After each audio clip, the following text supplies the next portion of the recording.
Subscribe to Color Frames. గత 4 ఏళ్లుగా BCCI కార్యదర్శిగా ఉన్న జైషా ఐసీసీ చైర్మన్గా బాధ్యతలు చేపట్టారు. 35 ఏళ్లకే ఐసీసీ చైర్మన్ పదవిని చేపట్టిన అత్యంత పిన్న వయస్కుడిగా జైషా నిలిచాడు. జైషా ఈ పదవిలో 2 ఏళ్ల పాటు కొనసాగనున్నారు. అంతకుముందు 2020 నవంబర్ నుంచి గ్రెగ్ బార్క్లే ఐసీసీ చైర్మన్ పదవిలో ఉన్నారు. అయితే ఇప్పుడు జైషా ముందు అనేక సవాళ్లున్నాయి. ఛాంపియన్స్ ట్రోఫీ వేదికపై పాకిస్తాన్ మరియు భారత క్రికెట్ బోర్డుల మధ్య ఉద్రిక్తతలు తారాస్థాయికి చేరుకున్నాయి. హైబ్రిడ్ మోడల్లో టీమిండియా క్రికెట్ మ్యాచ్లకు పీసీబీ అంగీకరించింది. అయితే ఇంకా షెడ్యూల్ క్లియర్ కాలేదు.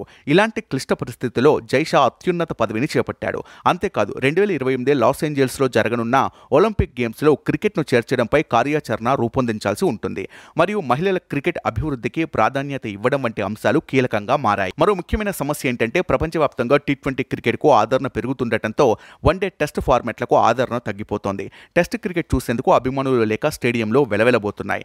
ఇలాగే కొనసాగితే భవిష్యత్తులో ఆటగాళ్ల ప్రదర్శనపై ఇది తీవ్ర ప్రభావం చూపే ప్రమాదం ఉంది.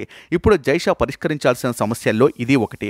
ఇకపోతే కేంద్ర హోంమంత్రి అమిత్ షా తనయుడైన జైషా 2009లో క్రికెట్ పాలనా వ్యవహారాల్లో తన ప్రస్థానం ప్రారంభించారు. గుజరాత్ క్రికెట్ అసోసియేషన్తో తన క్రికెట్ ప్రయాణం ప్రారంభమైంది. 2019లో board of control for cricket in ఇండియాకు అతి పిన్న వయస్కుడైన గౌరవ కార్యదర్శి అయ్యాడు. ఆసియా క్రికెట్ కౌన్సిల్ అధ్యక్షుడిగా కూడా పనిచేశాడు. దీంతో పాటు ఐసీసీ ఫైనాన్స్ మరియు కమర్షియల్ అఫైర్స్ కమిటీకి అధ్యక్షత వహించారు. ఈ కాలంలో అహ్మదాబాద్లో ప్రపంచంలోనే అతిపెద్ద క్రికెట్ స్టేడియంను నిర్మించడంలో కీలక పాత్ర పోషించారు. ఐసీసీ చైర్మన్గా బాధ్యతలు తీసుకోవడంపై జైషా ఆనందం వ్యక్తం చేశారు. తనపై నమ్మకం ఉంచిన ఐసీసీ డైరెక్టర్స్, సభ్య దేశాల బోర్డులకు కృతజ్ఞతలు తెలిపాడు. వీడియో మీకు నచ్చినట్లయితే ప్లీజ్ లైక్ చేయండి, షేర్ చేయండి, కామెంట్ చేయండి.